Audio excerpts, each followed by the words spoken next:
ai ubanka an mun da kuɗi a gidan an da ga uban na ko shi tsara mai gindi kenan ka ringa shigo ta haka ko wani ci uwarsa bare to shi ma salamu alaikum salamu alaikum ko ba ni ga uban naka ba nan ne salamu alaikum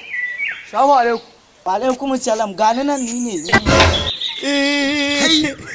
ban waye ce ka sada na kuka ka tsara mai gindi kenan ga abin da ga ma kenan mai gindi in ba yana ci ubanka ba Allah ya tsina in ba yau sai na ci ubanka mai don ko karawai ka bayi yawa a baki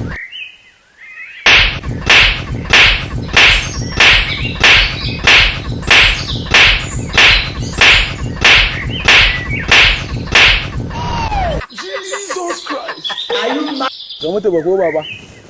baba laifin ka ne wallahi yanzu baba ba ga mutu ba kai ne dan iska kai kullum kai kake cinye abincin gidan nan kuma ayi baka da kwari kuma ka san zan ringa taro rigima ka je ka haifo ni laifin ka ne wallahi laifin ka ne dan iska katan banza in ka tahi ka shigo